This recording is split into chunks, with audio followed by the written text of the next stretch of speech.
Hey guys, welcome to Smack Talk Wrestling Reviews. I am your host Boise, and this is Raw Review, and we have a very crammed episode of Raw to look at. Before we get started, let's not forget to like, subscribe, and press the notification to keep up to date with all our content here on Smack Talk Wrestling. Now with that said, let's hit the music.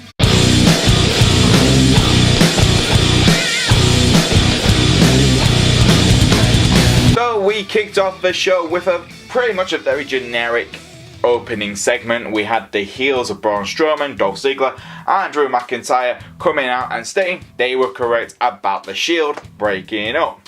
Obviously, they had a few minutes where they were stating every single thing they said was the truth, and this caused the babyface team of Roman Reigns and Seth freaking Rollins to come out without their teammate Dean Ambrose, the last piece of the Shield. Obviously, the babyface is like, Dean will turn up whenever he needs to. That's Ambrose time. He's always been like that. He will turn up when he's most needed. And then Rollins and McIntyre agreed to have their World Cup qualifying match straight away.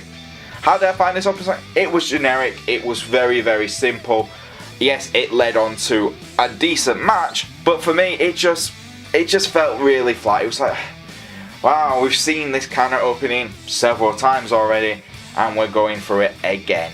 So for me, I'm giving this opening segment a basic 5 out of 10. This moved us on to the first match of the night, and that was Seth friggin' Rollins versus Drew McIntyre.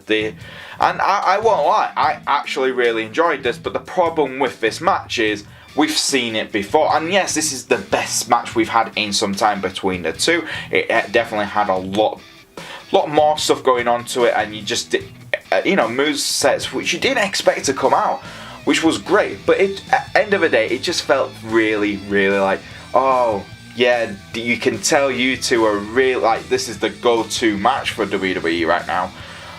And it felt like it. We've seen it so often, it kind of takes away the impact of how good these guys really are and the chemistry they have in ring. And that's a bit of a shame. I'm not saying anything, the match wasn't good. It was good. It was a good match. The problem is, it's been seen, done to death. And I can't help it. I honestly now feel like every time I'm watching Raw, I know I'm going to get either a Dolph Ziggler versus Seth Rollins match, or a Drew McIntyre versus Seth Rollins match, or Ambrose versus Dolph match, or Ambrose versus McIntyre match. I know I'm going to get those matches because I've been getting them for the last couple of weeks. But yeah, the match was great. Ambrose did turn up after Dolph Ziggler started getting more and more involved in the match to try and help his tag team partner Drew McIntyre get the victory, and it was good. It was a good ending to the match where Seth Rollins used the stomp on Drew McIntyre outside the ring, and Drew got a count out. He lost by count out, which was great. So it protected Drew in some way, which is great. Still makes him feel very, very dangerous. Seth qualifies for the World Cup, which I think is adapt. He is one of the best wrestlers in the company, and he should be in this type of situation where if it's the best in the world, Seth Rollins should be a contender in that. And then you saw the partnership of Dean Ambrose and Seth Rollins look like they were alright. They looked like fine. So for me, because we've seen the match a few times, we've seen what's going on, I'm going to give this a solid 7 out of 10. Next up, we got a video package from the Brothers of Destruction, and this was, for me, the best way for their response to DX reforming. And it's a really good, for me, yes, this feud, we all know what it's for. It's for that Saudi money, and we know why, but it just shows you how good these guys are. They still make these characters seem bigger than life, and this really was the best way of doing it. They didn't need to be on Raw. They did a brilliant editing. It just felt like, damn, the Brothers of Destruction are dangerous again, and it felt like they are. They felt like the titans of wrestling, and that's what you want them to feel like. It's like DX are one of the biggest names in wrestling history, but the Brothers of Destruction are one of the most destructive tag teams in I remember being terrified of them as a kid. And that's how I felt slightly watching this promo. I was like, oh man, those feels of, you know, nostalgia, which is great. It's really awesome. But you kind of go, they're past the peak, and this rivalry is only here for one reason only, for the crown jewel. But yes, am I excited to see Brothers of Destruction team up again? Hell yes. Do I wish it was somewhere else? Yeah. But good little promo. I really enjoyed the video package. I felt it really fitted more to the Brothers of Destruction kind of characters, really. So Undertaker and Kane just being awesome and really playing their roles fantastically in this video.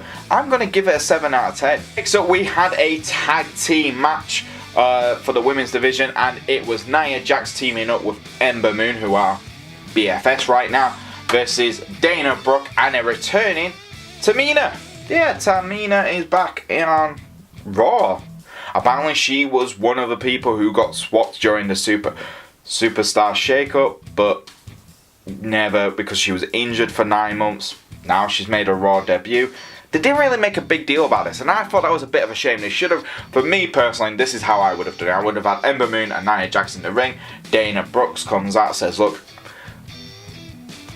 I needed a tag team partner, and I found someone who can keep up with you, Naya, and called out Tamina. I think that would have been a great way of introducing her back into Raw. Instead, they had a cold entrance, aka they showed Naya's and Ember Moon's entrance.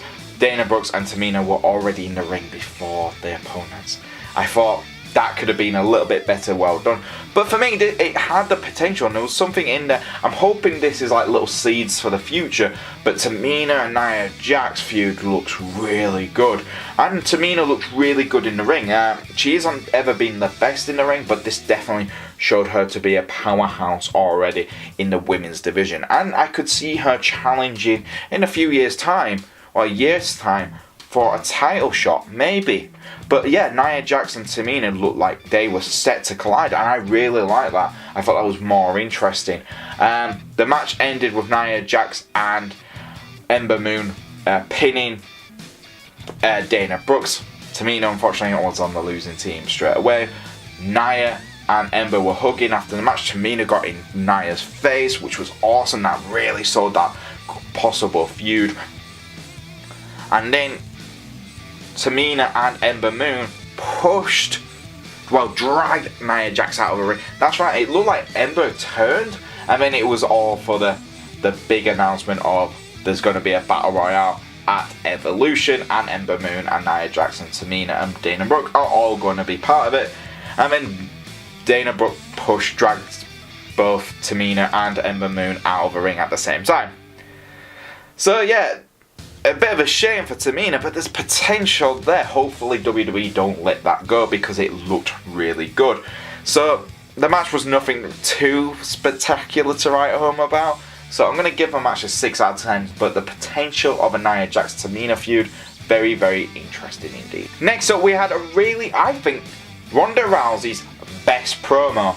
Now I know a few people criticised it, and she did lose her delivery on this promo, but it was a great promo between Ronda Rousey, Nikki, and Brie Bella, and I thought this was really well put together. Whoever wrote this promo did a fantastic job. It got the crowd really excited. It really got everyone kind of behind Ronda Rousey a lot stronger. Yes, she's never been the strongest with promos, but this definitely showed an improvement in her promos, because yes, like I said, she did lose a few times her delivery on it, but for me, brilliant. And Nikki and Brie are better at being heels than they are baby faces. I've kept on saying this, and then it turned out, I was like, this is what I wanted to see with the Bellas. They are better heels, and it's just great. Pretty much Ronda Rousey calling Nikki and Brie parasites of the WWE, and people agreed with that. You could tell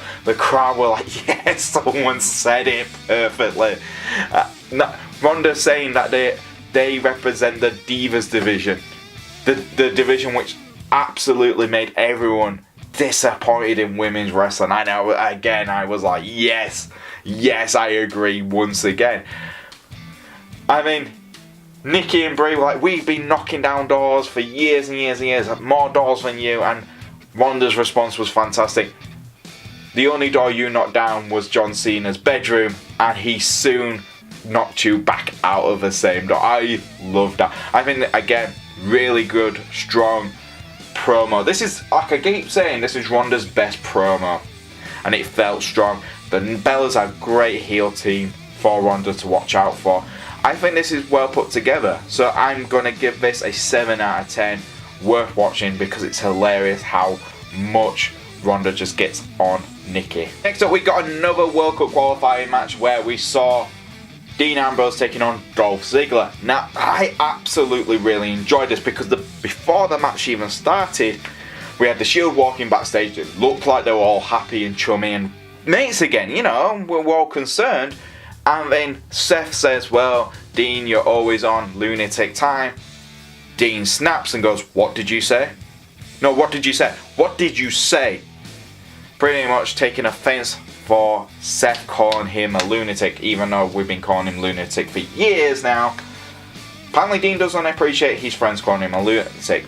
He goes off, goes to the match, and there's always this tension. There's a lot of tension between, you know, Rollins and Dean now. And it got us all worried.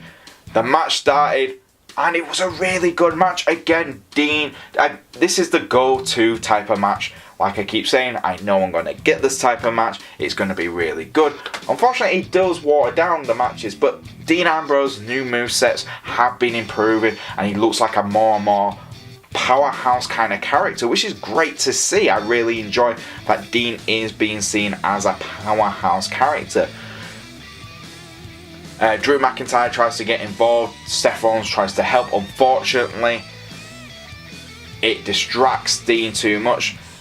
Dean and Seth start bickering. Dolph Ziggler super kicks Dean in the face. Dolph qualifies for the World Cup. Makes sense.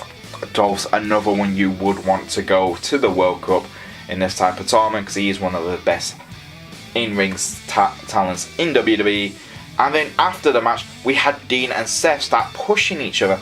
The destruction of the Shield coming closer and closer together. It was for me a really good segment. All this building up was brilliant. For me, again, a 7 out of 10. Next up, we had a really quick match between Finn Balor and Jinder Mahal. After a while, this is getting ridiculous now. Hopefully this is the end of it because this match lasted about 2 minutes. Finn got the win. And it was just like, what was the point? What was the point of having this match? Because I was really wanting to see Finn Balor, Jinder Mahal feud. It could have been really good if WWE writers have actually put time and effort into it. But you can tell they haven't. So, I mean, Finn gets the victory. I mean, he's interrupted by Bobby Lashley and Lio Rush. And that kind of spreaded the seeds for that kind of feud. Hopefully that will happen because I'll talk about that in the Bobby Lashley match part. But this was disappointing. You know, Jinder Mahal was a world champion not long ago. He was a world champion. Now he's just a jobber. So I'm giving this a 3 out of 10. Hopefully this is the end of Finn Balor versus Jinder Mahal feud. Hopefully. Next up, we had Bobby Lashley versus Tyler Breeze. I'm a Tyler Breeze fan. I love Tyler Breeze on Up, Up, Down, Down. He's really funny. He's great when he's doing anything but in-ring WWE. He's a jobber. And it's a shame because the guy actually has real talent. I think he's one of the... He's like a Dolph Ziggler, but like the lower mid-card Dolph Ziggler. He can do some really good moves. He can pull off bumps like no one else, and it's a shame he's got fed to Bobby Lashley, a guy who has no chemistry, and Lio Rush came out being annoying, and that's the problem. That is the problem right now with Lio Rush and Bobby Lashley because there's no real feud going on with them. But yes, they had started off really well with the Kevin Owens attack. Definitely that's got to turn Kevin Owens babyface when he returns from injury, and Bobby Lashley just lost all that momentum. It took him a week to lose it already. They need to have a proper feud, and I think Finn Balor is probably the right guy for this type of feud. I think it will work better for both guys, both big name, both upper mid-card talent, and it would just be what Bobby Lashley definitely needs. Lio Rush came across all the way through the match just annoying and irritating, and the match was quiet. The crowd just kind of like, oh, we don't care, and that just tells you something about what's going on with Bobby Lashley.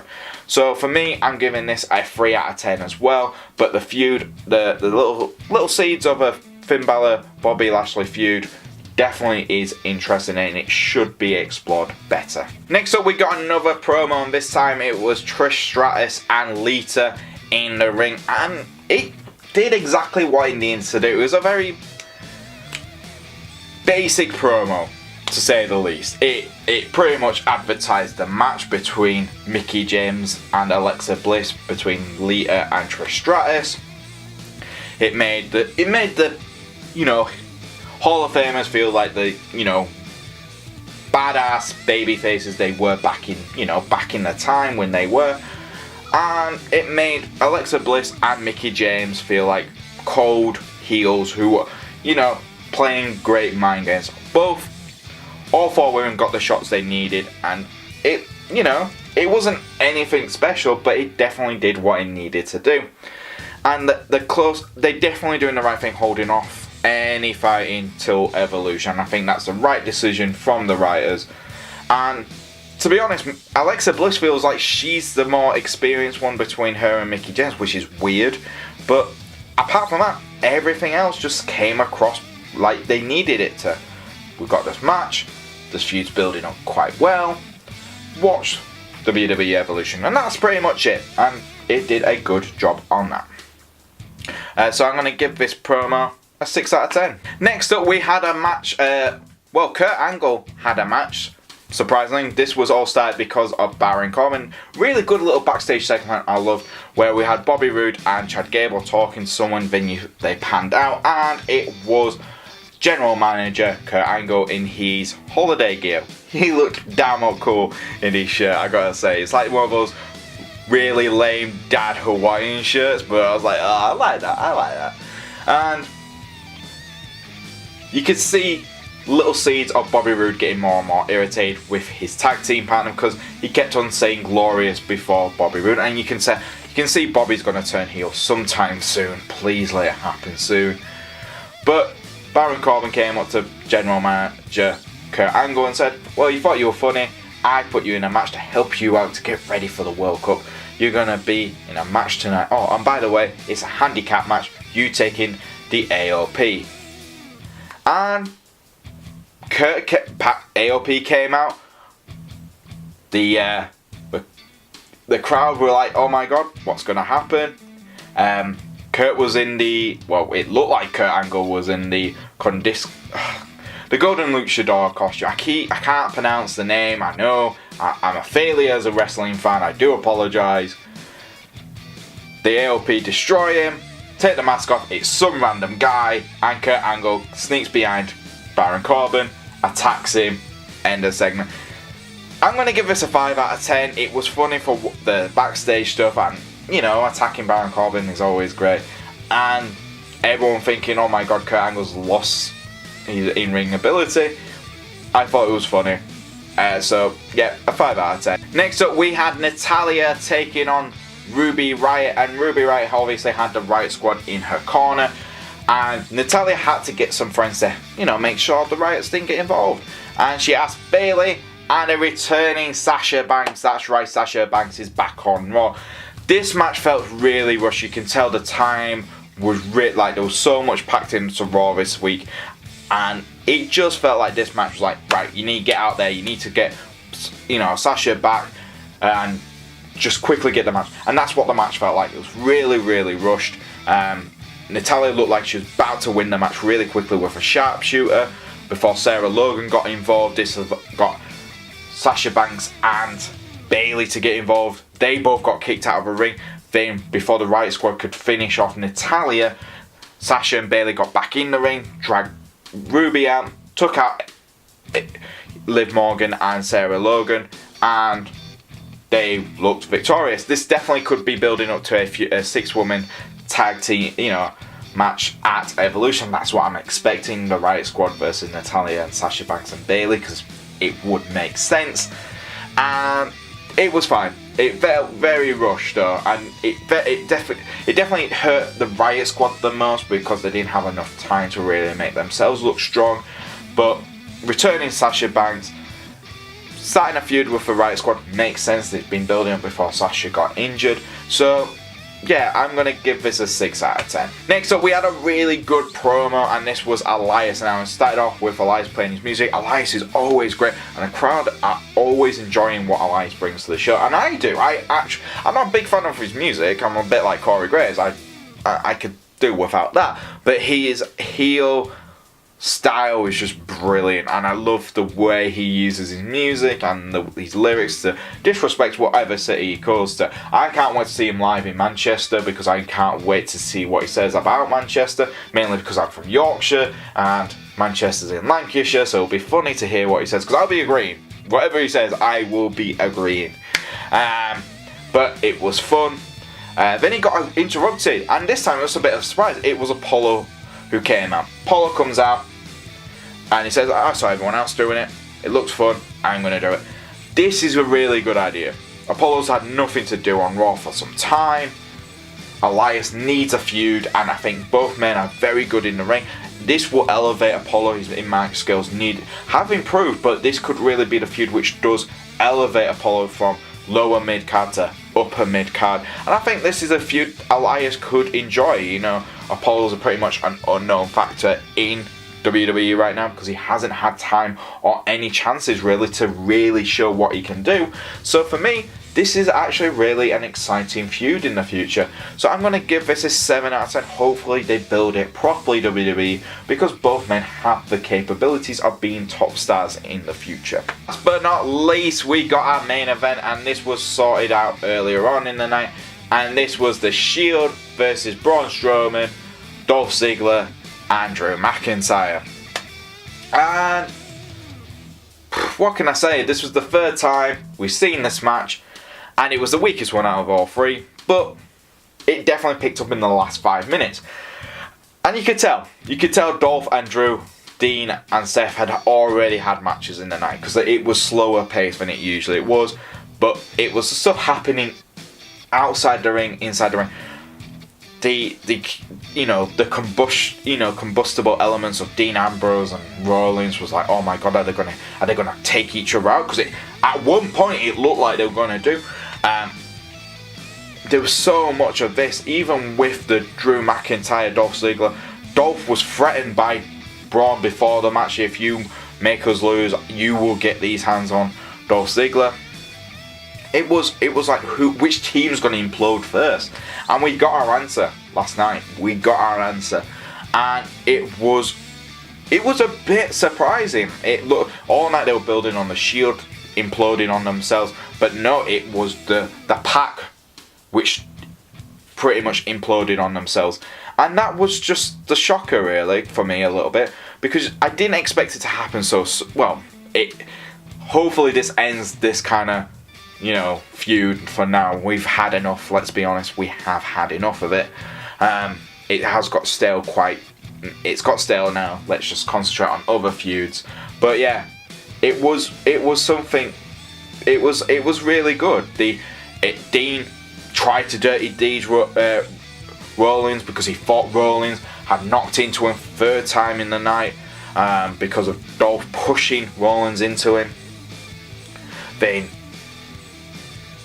McIntyre accidentally claymores Braun in the face, and then the Shield uses Cerberus on Dolph Ziggler. Dolph Ziggler takes the pin by Dean Ambrose, and the Shield are back being fully united for this week at least.